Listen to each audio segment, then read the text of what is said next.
আসসালামু আলাইকুম ভিউয়ার্স। তো বেগুন সম্পর্কে কিছু গুরুত্বপূর্ণ তথ্য নিয়ে আলোচনা করব। তার জন্য আজকের ভিডিও, আপনারা ভিডিওটা অবশ্যই শেষ পর্যন্ত দেখবেন। তো বেগুনের সাধারণত দুইটি পোকা খুবই গুরুত্বপূর্ণ। তা সেটা হলো ডগা ছিদ্র করা, ফল ছিদ্র করা। তো এই যে বেগুনটা দেখতে পাচ্ছেন, এখানে দেখেন সাদা সাদা ডিম আছে। এইগুলো আছে আগে থেকে পোকা বাসা করে রাখছে, এই জন্য এই বেগুনটার অবস্থা এরকম।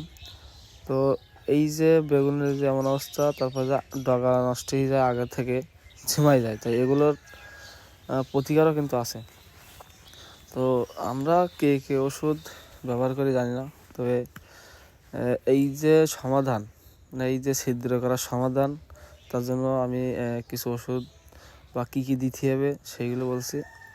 তো প্রথম বেগুনের ডগায় পোকা ফল ছিদ্র করা ওষুধ দিতে হবে।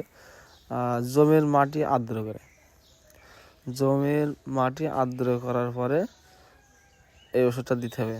আর দ্বিতীয়ত ডগা ফল ছিদ্র ওষুধ কখন দিবেন, সেটা হলো বিকালে অথবা রাত্রে, সন্ধ্যায়, বিকালে অথবা সন্ধ্যায়। তো এই দুইটার সময় এই ওষুধ দিতে হয়। তো এই ওষুধ, একটা জিনিস খেয়াল করেন যে এই পোকা সবসময় তাপের সময় কিন্তু বেশি আক্রমণ করে। তো শীতের সময় একটু কম লাগে, আর গরমের সময়, চৈত বৈশাখের সময় বেগুনে পোকার আক্রমণ সবচেয়ে বেশি হয়।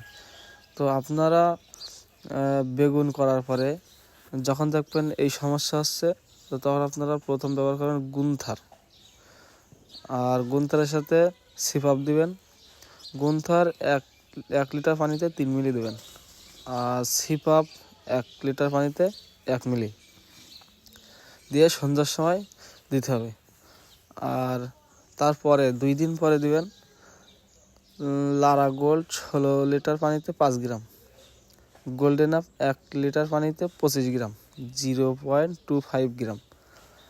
এটাও সন্ধ্যার সময় স্প্রে করতে হবে, একসাথে স্প্রে করে দিতে হবে। আর তার 3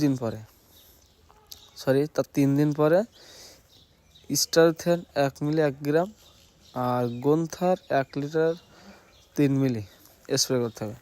যদি আপনি এই 3টে ধাপে যদি দিতে পারেন, তাহলে ইনশাল্লাহ আপনার বেগুন অনেকটা সুরক্ষিত থাকবে, পোকা দমন হবে, আর অনেক ভালো ফলনও হবে।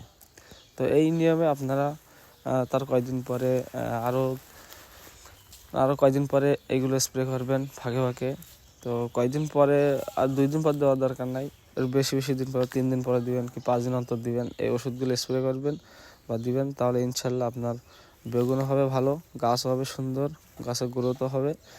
আর মাটি সবসময় আর্দ্র রাখার চেষ্টা করবেন, আর্দ্রতা রাখার চেষ্টা করবেন। যদি মাটি আর্দ্রতা থাকে, তাহলে গাছ রস পাবে বা ভালো পুষ্টি খাবার নিতে পারবে। তো এই ছিল এই ভিডিও। তো আপনারা অবশ্যই শেষ পর্যন্ত দেখবেন, আর আমার সাথে থাকবেন, আমার চ্যানেলটা সাবস্ক্রাইব করে দেবেন। ইনশাল্লাহ আপনাদের সঠিক তথ্য, ভালো তথ্য, যেটা সঠিক কৃষকের উপকার হয়, তা সেটা তুলে ধরার চেষ্টা করব। আর যদি কোনো ভুল ত্রুটি হয়, তা ক্ষমার দৃষ্টিতে দেখবেন। আর আপনারা সকলে আমাকে সাপোর্ট করবেন, তাহলে আমিও অনেক দূর আগায় যেতে পারবো। আসসালামু আলাইকুম।